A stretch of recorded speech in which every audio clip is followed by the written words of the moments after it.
Shake, shake, shake. Here we are one more time. As we look at this whole process, and we, are talking about, how we got here and where we are at, where we were at before. What is something that you truly would tell your younger self? Not necessarily about this process, but in general, just about life. What would you do or see things differently? How would you look at that? That's a good question.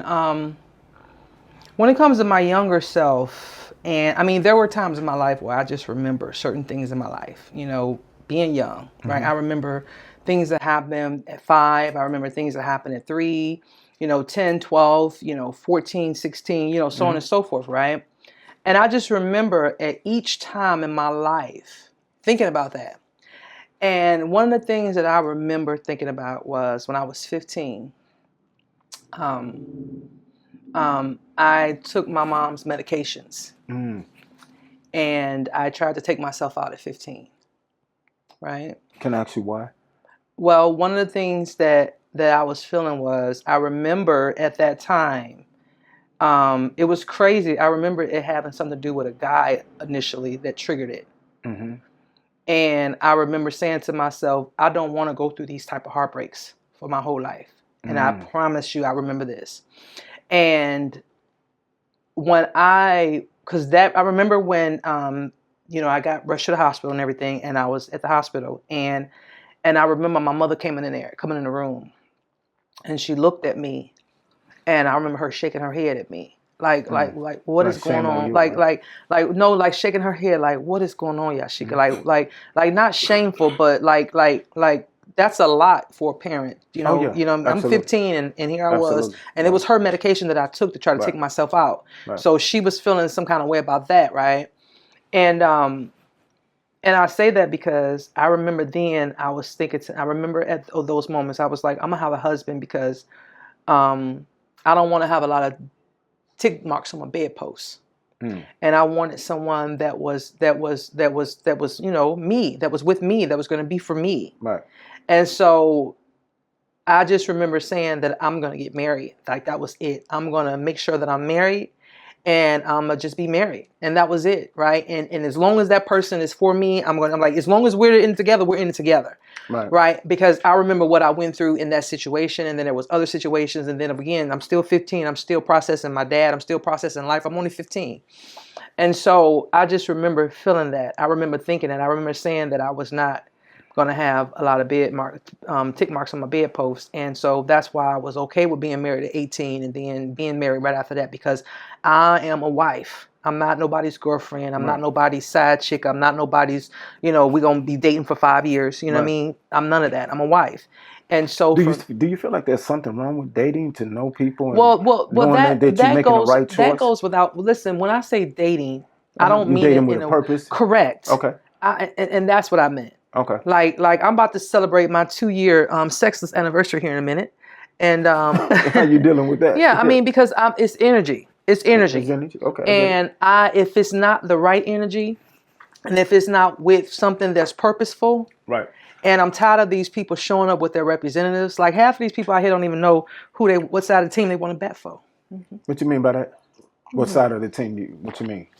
Like, some people, so the dating pool is, what it is. And so. Would you say the dating pool is? It's a lot. So for me, in a sense, right? Correct. So for me, what would I tell my younger self? And because, even then, I would tell my younger self when it comes to life, right? I would tell my younger self, don't rush anything. Okay. And because what I recognize at this age is that nothing happens when you want it to happen. Right? Nothing happens when you want it to happen. In other words, you don't control anything, right? When, I tell people ask me all the time, will I ever get married again? Like, they was like, because some people, when they get married once or twice, they don't want to be married another time. Right. They're like, no, I'm done with marriage. They the pending doom of it all. And this is what I tell people, and I've said this from day one. The way I see it was that those were not the people that were meant for me. And it's just that simple, right? Because I made those decisions. Because anything that's made or that is stamped by God, nobody can break it. You understand what I'm saying? And so if it was meant for any of my husbands and I to be together, we would have been together. And it's just that simple, no matter what. And so that's how I feel. I just felt that because even when I look at my first husband and I look at my second husband, right, yourself, like I said, one thing, like I said in the previous episode, one thing I would have done was wait until we were divorced from our spouses to start dating, because we had healing to do. We had to process that. Right. You understand what I'm saying? That is a process. Like to literally, I mean, granted, we didn't move right in together immediately, right. But we started dating, you know what I mean, on the tail end of our previous relationships. And so for now, me being an adult, and one of the things I would tell myself earlier is just that don't rush the process. And what's meant to be will be, because anything that's stamped and approved. You think you rushed the process with your first husband? Absolutely, because it was. Were there some good qualities about him that you liked? Things that you liked about him? Well, at 18, I processed what I knew. In other words, I loved him. He was attractive. He we were both kids, and he was 4 years older than me. So we're still young. We're both, so it's nothing to really understand, right? There was nothing to really, we both were kids, right? So we were going to grow. However, there were things that was evident from the very beginning, right, where I shouldn't have even been in a relationship. Well, can not to expound on that too much, but could you say to yourself, you can look at yourself and say, hey, maybe if I'd have moved a little bit differently, that the relationship would potentially work? It had nothing to do with me. When that part of the relationship was all on him. Right, because like I said, there are certain things that you do in a relationship that it's just going to be on that person, right? It's just on that person. So for example, let's say that in a relationship there are things that as a wife I don't do. Right. Let's just say I don't cook, I don't clean, I don't do those things. Right. Then you can say, okay, that's on her. Like, I want my woman to cook and clean, and she doesn't. Right. Whatever. I'm just using this for an example. However, there are other things that in a relationship, like if I'm talking to you or I'm hitting on you, those things are all on me. So although you so no matter what I do to you, if everything you do, I'm attacking you or abusive to you, then that ain't you, it's me. Okay. You understand that? So you can't control me if I got some stuff in myself, because apparently I got some issues I got to deal with if everything about you is making me attack you or be aggressive with you. So that's the individual. Correct. So that's what I'm saying. It's not always the other person. Sometimes, so in other words, nothing I can do in certain situations. That's just like when you used to tell me about you going out here in these streets when we were married. I don't care what I was doing for you. If that's what you wanted to do, that's what you was going to do. And it's just that simple. Absolutely. It's just that simple. So in terms of my first husband, the things that destroyed that relationship was self-inflicted, because I should have never married him. Okay, because I saw the red flags before, because the same way he was before we got married was the same way we were in a marriage, right? Same thing with you. The same way you were in the out the marriage was the same way you were in a marriage. You were a provider when it came to making sure I was good. You were slick with your tongue, and you did things, right? You were the same person. So those things were self-inflicted for me. So but again, I wanted to be married, and I saw the better things. I saw the better things in you. You know what I mean? Being a good father, being somebody that did provide, So for me, those were the things that I needed at that time. Right? Right. I think the things you look at and you say, well, hindsight being 2020, and you say, well, I shouldn't have got into that first situation, or I shouldn't have got into even my second situation. Or you saying this? Yeah, I don't regret any of it. Yeah. I'm just saying that if I had it, in other words, when it comes to my younger self, if I could tell myself, don't rush anything, that would have stopped a lot of my problems. Why do you feel like you rushed though? Because in the first one? When I talk about, because I had a certain goal in my mind. Like in my mind, the house. I wanted the 2.5 kids, the dog, the white picket fist, the husband. I was not going to have a kid until I had a husband. Right. And I wanted a kid. Right. And it was just that simple. So I wanted to go through the process. Right. You know, and so to me, it was like, whatever we create this to be, as long as we were all in the same sheet of music, then we can do this. And so with my first husband, we were married in 91, and by 95, we had a kid. With you, we were married in 2000. By 2003, we had a kid. So that was the way it was supposed to be in my mind. So, question, and then I throw myself into the fire here. But when you look at the progression of that relationship to this relationship, and then the divorce, you saying that you just wish you would have took time to figure it all out. Correct, because what I needed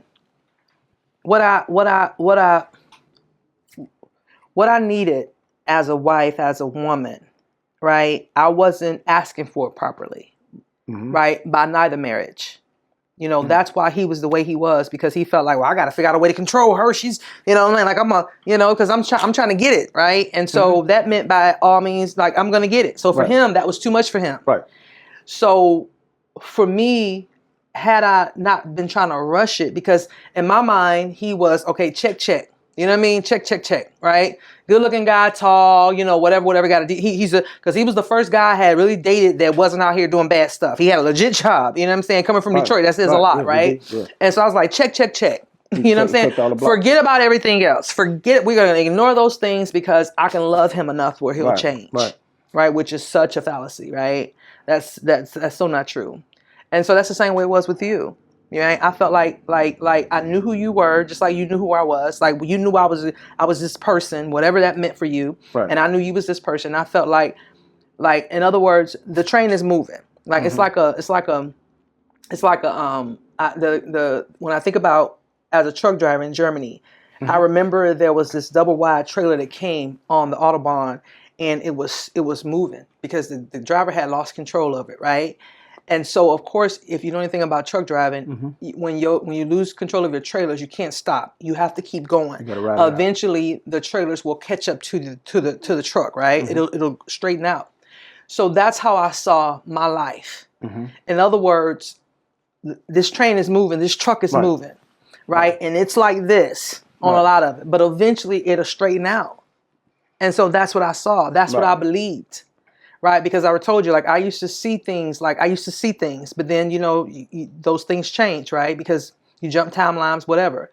So for me, I would envision the life I wanted, and that was what I went after, and that's the way I always am. That's the way I am to this day. I envision the life I want, and I go after it.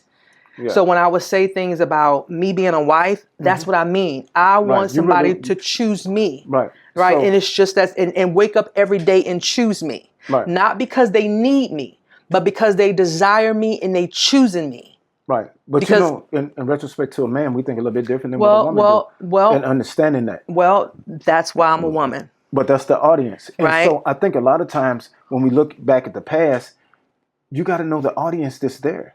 And that goes to your spouses. Yeah, that goes to your spouses. And that's why for me, if I can go back and talk to my younger self, I would just tell her to just wait. Don't be so, like, in other words, Yeah. And I think in retrospect, I would say that to myself too as well, because I was so ignorant and stupid when I was younger. And I look at it and I can hold the mirror to myself and I can hold it high, because during my first marriage, I was not the man I should have been.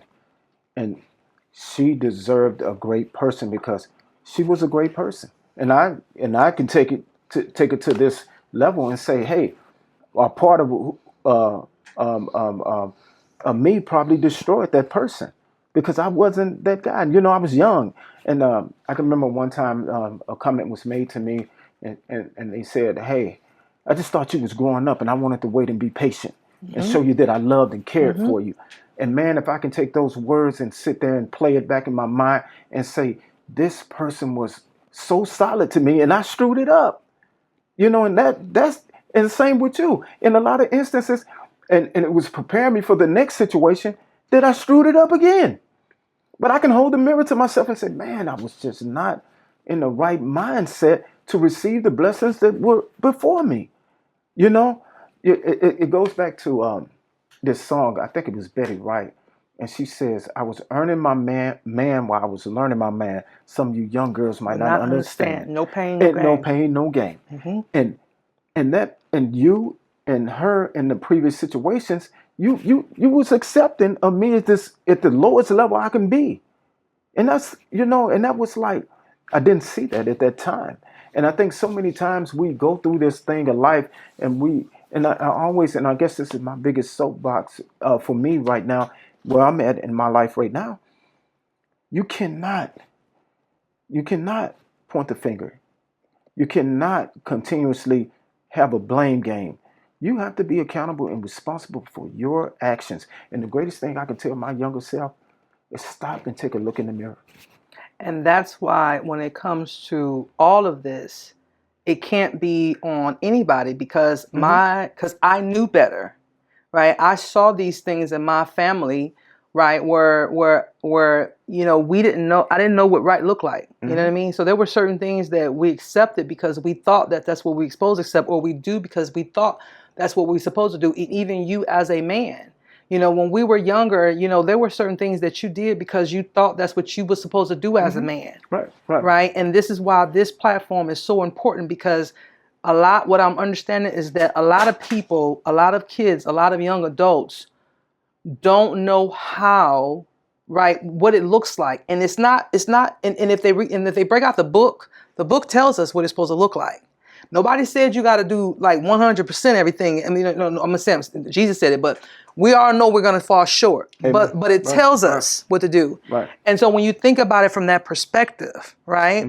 When you make every effort to be that, okay, there's just certain things that we know we're not supposed to do, right? No matter what, we know we're not supposed to do. But at the same time, we are human. Right. And as long as we keep that goal in mind, I think that that's the part that matters in a lot of it, because even with us, it was always the same. We are exes. We are going from exes to legacy builders, because it was always the same way, which was get our kids, provide for our kids and our grandkids and our great grandkids, because we wanted to move the needle forward in our families, right?